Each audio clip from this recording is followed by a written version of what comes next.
Just another routine mission. Why do they always say that before a mission? Of course it's routine. You haven't done anything yet. It's everything that happens along the way. The choices you make, the paths you choose, that turn the routine into anything but. Of course, that's how it started. A routine mission, answering a distress call. And look where that got me.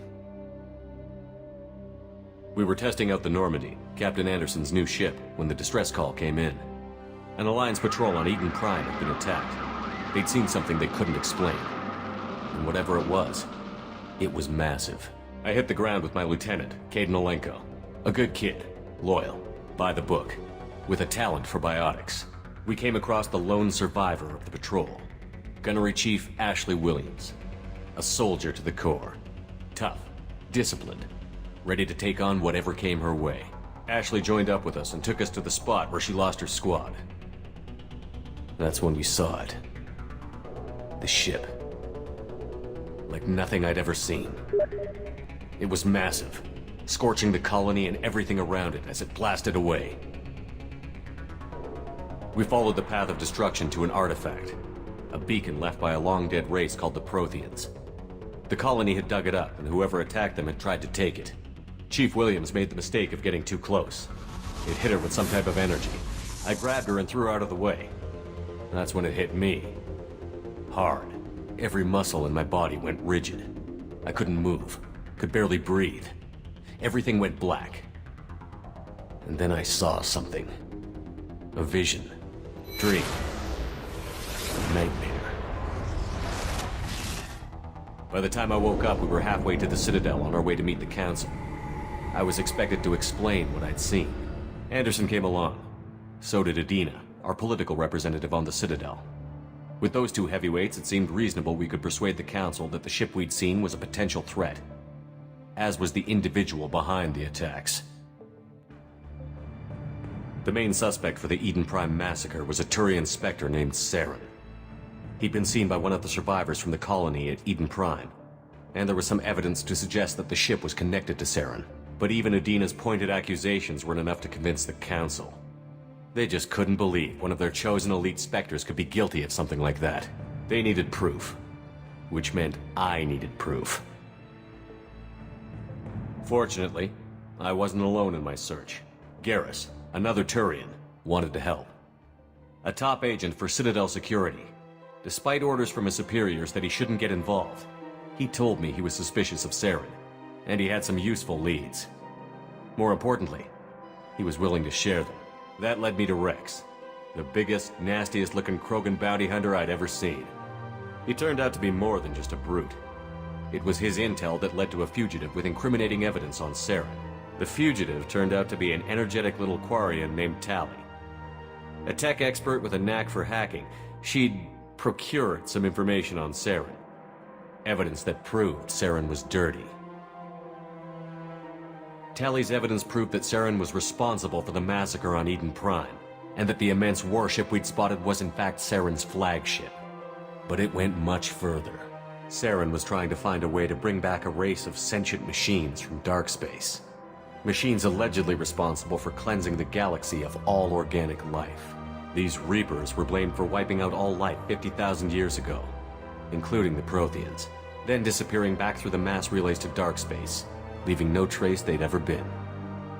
That explained why Saren was after the beacon, and it made some sense out of my visions. But not much else. We couldn't convince the Council that the Reapers were a threat, but they agreed Saren had to be stopped. They stripped him of his Spectre status and gave me the honor of becoming the first human Spectre. My first task? Bring down Saren. Anderson decided to stay behind, giving up his ship, the Normandy. He told me I would need it more than he would. He also pointed me in a direction. Liara, a Prothean expert, adept in biotics, and maybe most importantly, daughter of Benezia, Saren's top lieutenant.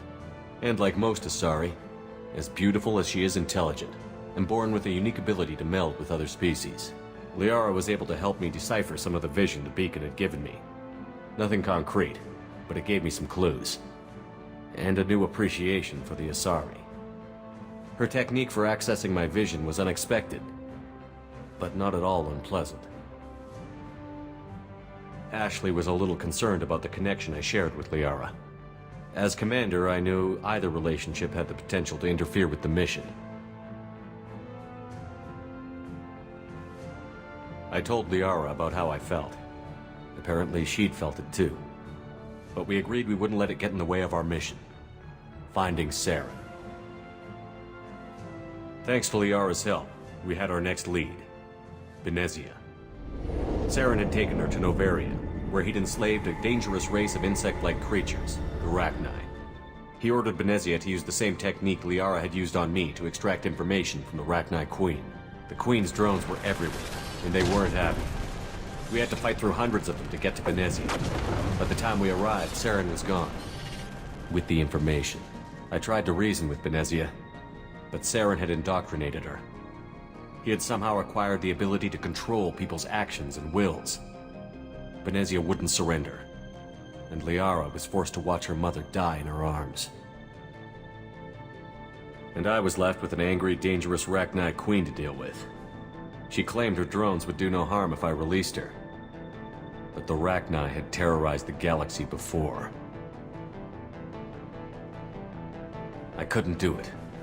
I wouldn't doom an entire species for past sins. And the Queen was true to her word. She left and took her army of drones with her. With Saren's top lieutenant dead, he was quickly running out of time and places to hide. I tracked him down at his base on Vermeer, but we soon learned it was more than a base of operations.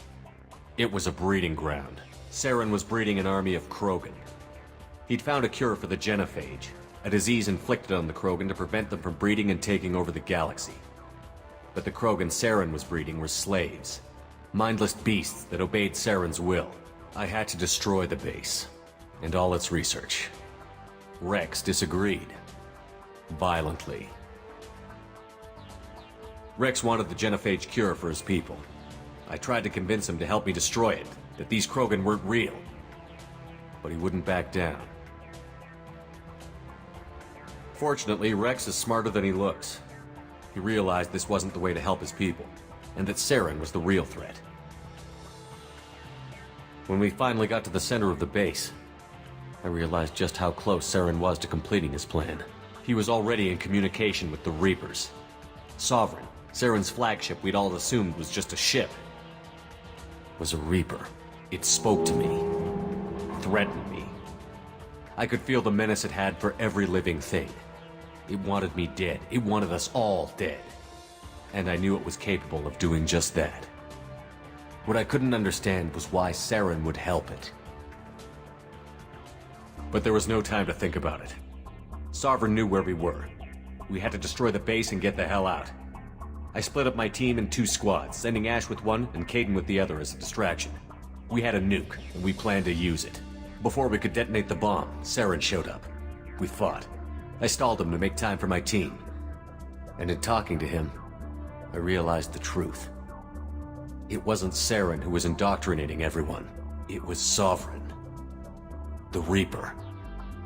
And Saren was in deeper than all of them. He tried to convince me he was still in control. Said he found a way to reduce the Reaper's influence, but he was kidding himself. Or believing the lies Sovereign was telling him. Before I could convince him to stop, he ran, leaving me just seconds to extract my squad mates. I tried, but I wasn't fast enough. I could only save one of them.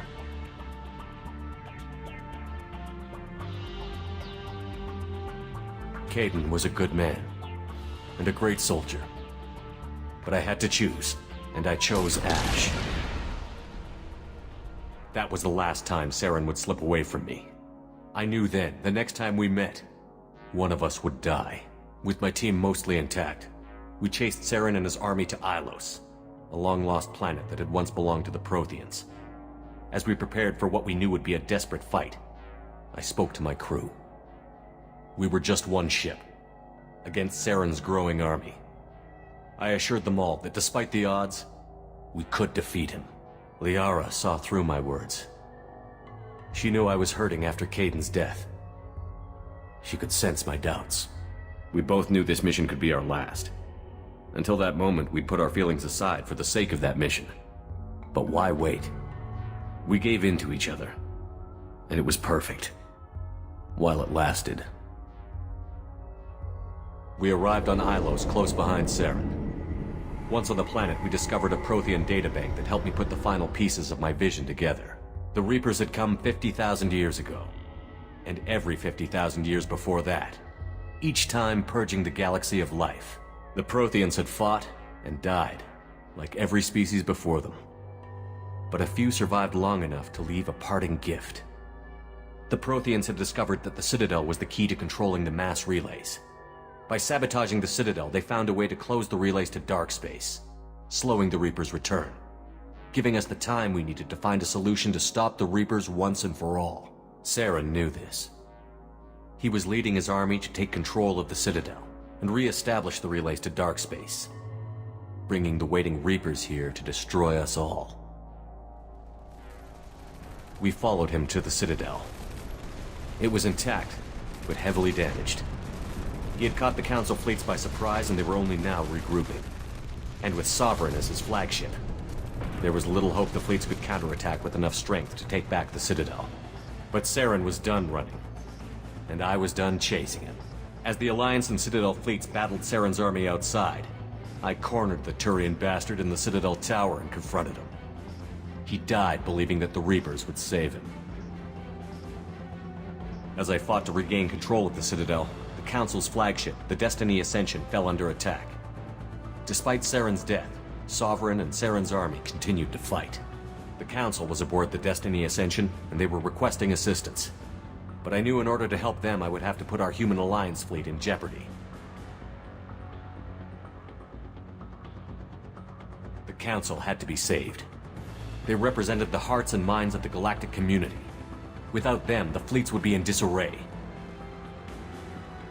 Even with the Citadel back in my control, Saren defeated, and the Normandy leading the combined galactic fleet, the battle against Sovereign, a single Reaper, was relentless. It took the combined fleets of humanity and the other races, but in the end, Sovereign fell. But the costs were immense. While humanity's efforts in the war earned us our first seat on the Council, it was a hollow victory. The Reapers were still out there. I knew the fight was far from over, but as the one who'd led the fight against Saren, I was given new responsibilities. The choice of humanity's first counselor was left for me to decide. On the one hand, Udina, the lifetime politician. Ruthless and ambitious, he would easily navigate the political landmines that would soon be put in front of him. The other choice, Captain Anderson, the career soldier. Tough but fair, but a friend, and someone I could trust. Both great leaders in their own right. Anderson didn't want the job, which was a sure sign he'd be perfect for it. No ambition to get in the way. The war was over. The threat had passed. In time, the Council would rebuild itself. The Citadel could be repaired. Even the pain of lost friends would fade. But none of that mattered if the Reapers were still out there. And if they were all as powerful as Sovereign, we had to find a way to stop them. I had to find a way. I gathered my crew, took my ship, and went in search of answers. Officially, the Council would only say I was assigned to cleanup duty, rooting out any remnants of Saren's army. Just another routine mission.